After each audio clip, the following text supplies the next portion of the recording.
ایمان مفصل سکھائے، تمہارے بچوں کو انسانیت کا لباس پہنائے، تمہارے بچوں کو ماں کی قدر بتائے، باپ کا مرتبہ بتائے، اور یہ آپ کے ایمان کو بچانے والے، ان کی قدر یہ ہے کہ ہم جواب میں بول کر بھیج رہے ہیں۔ بعض تو ماں باپ اتنی گھٹیا حرکت کرنے سے بھی پیچھے نہیں ہٹتے۔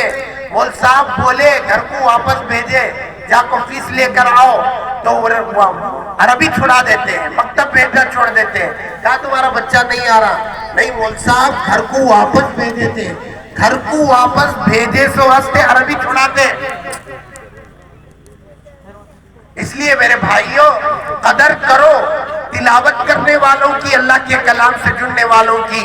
آج ہمارے نزدیک دنیا کی تمام چیزوں کی وقات و عظمت ہے، ہمارے نزدیک کلام اللہ کے پڑھنے والوں کی وقات نہیں ہے۔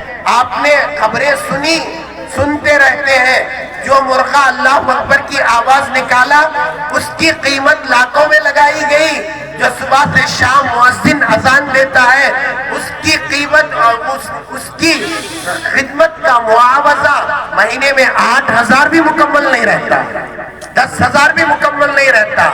بے زبان جانور جس کی زبان سے ایک مرتبہ اللہ اکبر نکلا، ہم نے اس کے لیے لاکھوں خرچ کر دیے، جو سردی گرمی بارش تمام کو جھیلتے ہوئے ہم لحاف میں لیٹے ہوئے ہیں۔ بارشوں کی کثرت ہے، مؤذن وقت پر کانٹا لگتے ہی، 6 بجتے ہی، 5 بجتے ہی، 8 بجتے ہی اللہ اکبر کی صدائیں لگاتا ہے۔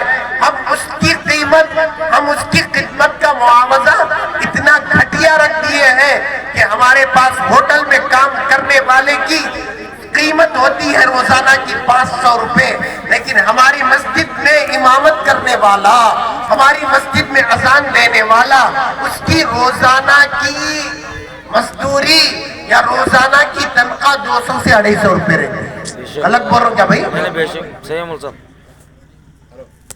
اس لیے دین کی خدمت کرنے والے اور قال اللہ قال رسول پڑھانے والے، ان کی قدر کرو، قدر کی نظر سے دیکھو۔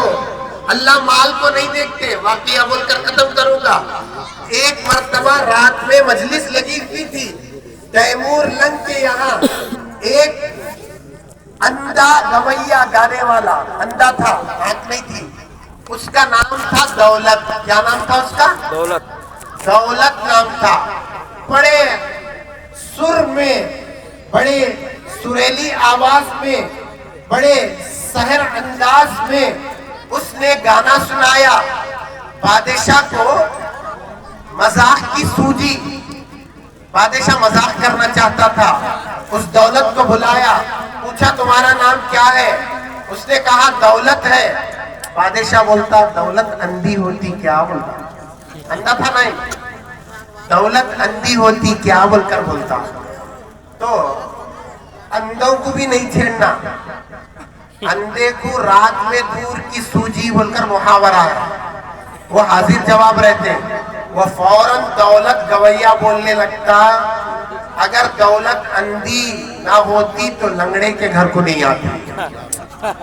وہ تیمور لنگڑا بادشاہ تھا، اس نے کہا دولت اندھی نہ ہوتی تو لنگڑے کے گھر نہ آتی۔ تو اس لیے اللہ بال کو نہیں دیکھتے، صورت کو نہیں دیکھتے، دل کو دیکھتے ہیں اور عمل کو دیکھتے ہیں کہ عمل کیا ہے، اتباع رسول کرنے والا ہے نہیں ہے۔ اس لیے عمل کو ہمارا بنانا ہے۔ یہ سیرت کا جلسہ، اصلاح معاشرہ کا جلسہ، یہ اس لیے رکھا جاتا ہے یہاں سے جو پیغام پہنچے زندگی میں عمل کریں، یہاں سے جو سنتوں کا بیان ہو اس پر عمل ہو، اور نماز کی پابندی، شریعت کی پابندی، احکام خداوندی کی پابندی، ہر طریقے سے پابندی ہو، اس کے لیے سیرت کا جلسہ رکھا جاتا ہے۔ آج کا یہ جلسہ ہمارے نوجوانوں میں، ہمارے بچوں میں، ہمارے عورتوں میں بیداری پیدا کرنے کے لیے رکھا گیا ہے۔ اس لیے آپ